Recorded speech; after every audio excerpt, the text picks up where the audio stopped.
बिस्मिल्लाहिर्रहमानिर्रहीम।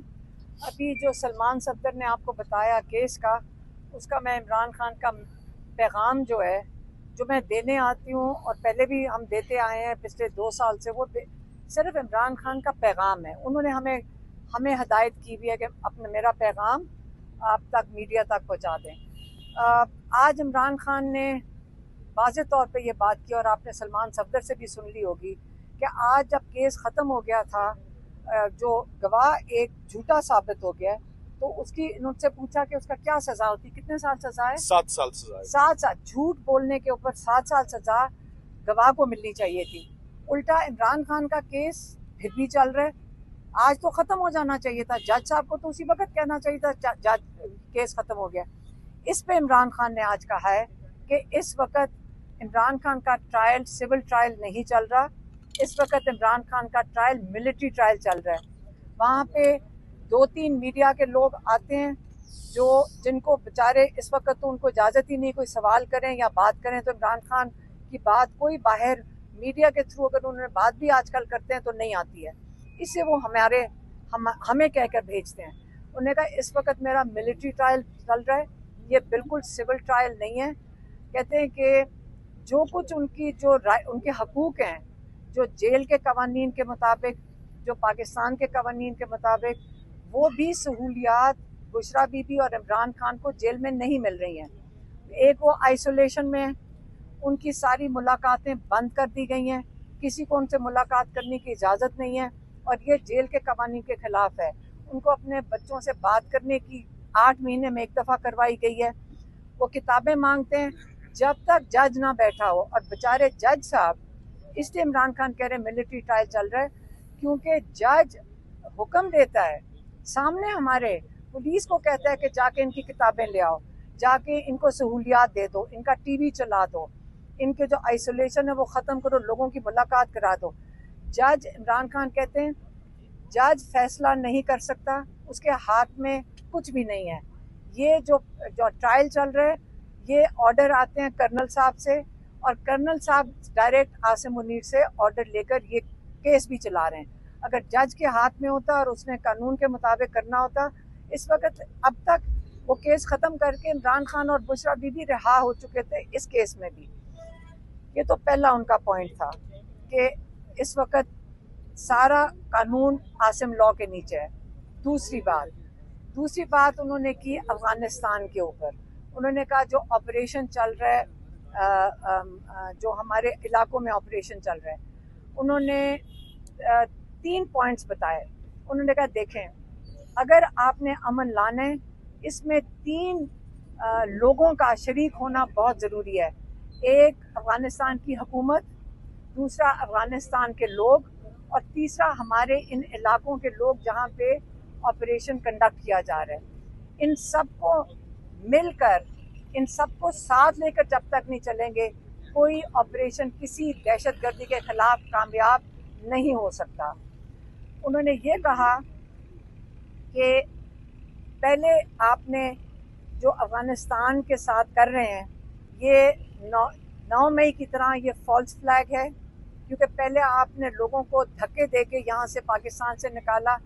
वो लोग जो आपका ना दीन और ना इंटरनेशनल रेफ्यूजीज़ के जो कानून है वो इजाज़त देते हैं कि आप तीन नस्लों से यहाँ बैठे हुए जो हमारे मुहाजिरीन थे, हमारे मुसलमान भाई थे, वो उनको आपने ज़बरदस्ती शॉर्ट नोटिस पे आपने उनको कहा पाकिस्तान से निकल जाएं।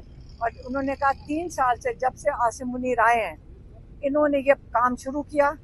पहले इनको बाहर धक्के दे के निकाला, फिर आपने जाके अफ़गानिस्तान पे बम गिराए, वो ड्रोन अटैक किए, फिर आपने कहा कि दहशतगर्द आ गए, फिर अपने इलाके के ऊपर आपने ये ऑपरेशन शुरू कर दिया। इसमें उन्होंने कहा हमारे अहलकार शहीद हो रहे हैं, हमारे पुलिस के अहलकार शहीद हो रहे हैं, हमारे जो हमारे फौजी हैं, जो सिक्योरिटी फोर्सेस वाले हैं, वो शहीद हो रहे हैं, और बेगुनाह लोग भी शहीद हो रहे हैं। ये तरीक़ाकार ऑपरेशन से अमन नहीं आता, अमन बातचीत से आता है। इसलिए उन्होंने रिक्वेस्ट किया, और हमने उनको बताया था कि आपके MNAs और MPs भी आज आपके यहाँ कोर्ट हियरिंग के लिए आए हैं, तो उन्होंने कहा मैं चाहूँगा कि सारे KP के MNAs और MPAs CM के साथ बैठें और यहाँ पे अमन के जो 3 चीज़ें हमने नुकात बताए हैं इसके ऊपर अमल करें और जल्द से जल्द यहाँ पे हर किस्म का वो जो मसाइल हैं, ख़ास तौर पर क्योंकि इन इलाकों में सैलाब भी आया हुआ है, आपने इसको फौरी तौर पे ये जल्दी बंद करें पहले कि इन्हीं अटैक्स की वजह से दहशतगर्दी सचमुच बढ़ जाए। एक दूसरा उन्होंने कहा कि सारे जो अलायंस के लोग हैं, क्योंकि CM साहब को वो अफगानिस्तान नहीं जाने दे रहे हमारी यहाँ हुकूमत सेंटर की, उन्होंने कहा जो अलायंस के हेड हैं महमूद अचकज़ई साहब, वो अपने अलायंस को एक अमन डेलीगेशन लेकर जाएं, अमन डेलीगेशन लेकर जाएं अफगानिस्तान और उनके साथ मिलकर मुशावरत करके इसका हल ढूंढें। ये इमरान खान का दूसरा पॉइंट था। तीसरी बात उन्होंने की क्या थी?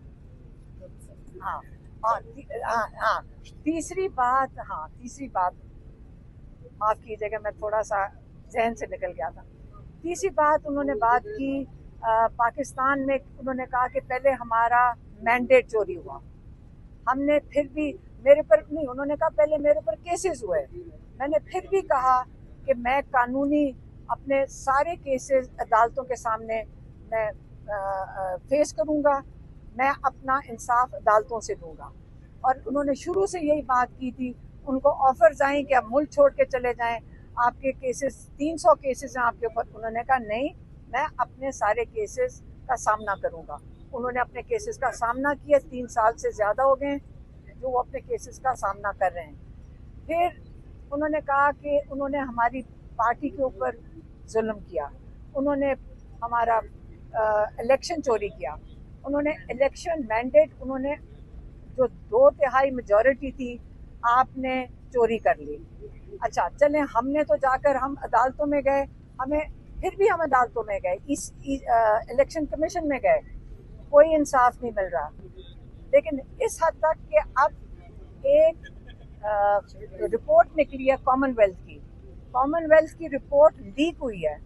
ये रिपोर्ट हमारी हुकूमत को, उन्होंने कॉमनवेल्थ के ऑफिस ने कहा है कि ये रिपोर्ट हमारी हुकूमत को भी दी गई थी, ये इलेक्शन कमीशन को भी दी गई थी कि पाकिस्तान में धांधली और वोट चोरी किया गया है।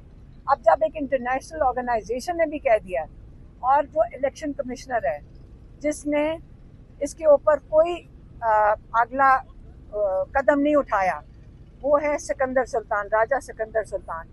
और आपको पता है पाकिस्तान का कानून इस पे वोट चोरी के ऊपर बड़ा सख्त है। पाकिस्तान में आप वोट चोरी आर्टिकल 6 लगता है जो गद्दारी के ज़िम्मे में आता है, लेकिन क्योंकि पाकिस्तान में इस वक्त कोई कानून नहीं है, इसके बाद इमरान खान के ऊपर इन्होंने लेकर आए 26वीं तरमीम। उन्होंने कहा लोगों पे गोलियां चलाई, हमने फिर भी इसके लिए कानूनी रास्ते के लिए तरजीह दी। उसके बाद आप 26वीं तरमीम लेकर आए, और 26वीं तरमीम क्यों लेकर आए? आप इसलिए लेकर आए कि जो सारे कोर्ट्स हैं उनको आप अपने गवर्नमेंट डिपार्टमेंट बना लें। उन्होंने ये कहा कि देखें, जब आपने 26वीं तरमीम लाए, उन जजेस को खराज तहसीन पेश करें जिन्होंने सच के साथ रूल ऑफ लॉ के साथ खड़े हुए हैं, उन्होंने अपनी आवाज़ उठाई है, वो पाकिस्तान के हीरोज़ हैं। उन्होंने लियाकत चड्ढा साहब जो कमिश्नर थे, जिन्होंने अपने ज़मीर की आवाज़ पे आकर प्रेस कॉन्फ्रेंस करके बताया कि ये इलेक्शन 50-50 हज़ार वोटों से पिंडी डिवीज़न में PTI जीत रही थी, और उन्होंने बताया कि इसके अंदर राजा सिकंदर सुल्तान और जस्टिस काजी फायज ईसा डायरेक्टली इन्वॉल्व थे इस धांधली के अंदर। इतनी बड़ी बात की, आज चड्ढा साहब किधर हैं? चड्ढा साहब को कहीं उन्होंने बंद कर दिया। लेकिन ये पाकिस्तान के हीरो हैं, उन्होंने आवाज़ उठाई, उन्होंने ये नहीं सोचा कि मेरे साथ क्या होगा। वो कमिश्नर थे, वो अपने ओहदे की फिक्र कर सकते थे, लेकिन उन्होंने आवाज़ उठाई।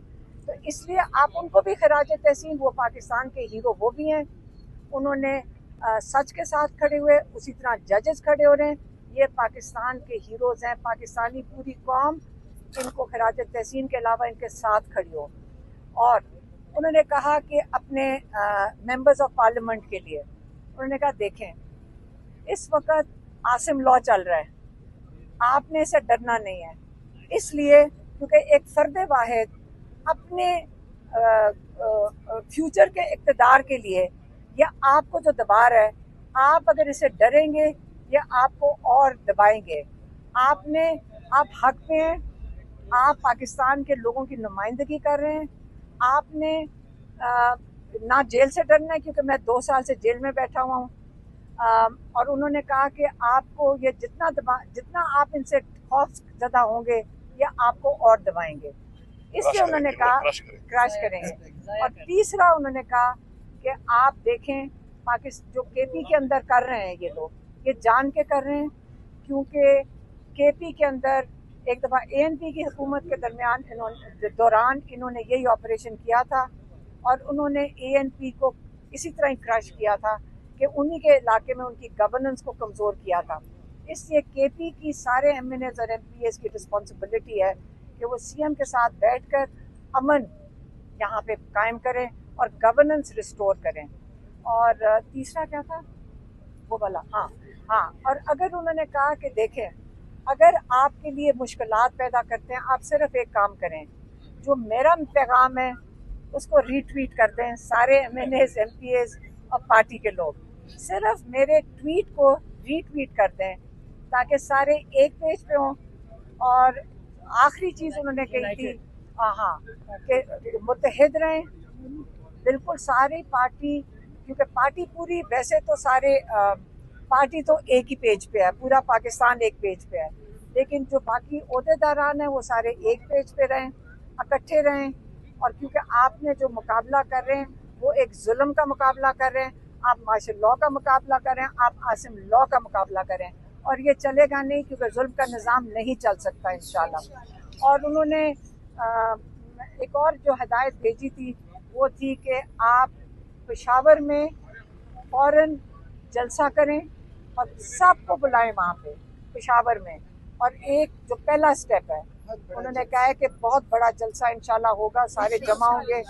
और यहाँ से कहते हैं उन्होंने ये भी कहा कि ये जो हम कमेटियों से निकल रहे हैं, हमने इनको लेजिटिमाइज बहुत देर कर लिया है। हुकूमत को इलीगल हुकूमत, चोरी शुदा मैंडेट की हुकूमत, इसको हमने बहुत देर लेजिटिमाइज किया है। हमने क्योंकि कानूनी रास्ता इख्तियार कर रहे थे, लेकिन अब वक्त आ गया है कि हम इनको लेजिटिमाइज नहीं करेंगे। इससे जो पहला कदम था, हमने कमेटियों से कौन सी नेशनल असेंबली की कमेटियों से और सेनेट की कमेटियों से सबको कह दिया है कि वहाँ से उनसे निकल जाएं और रिज़ाइन कर दें।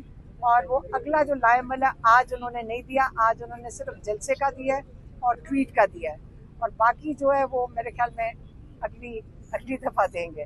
मेहरबानी, शुक्रिया।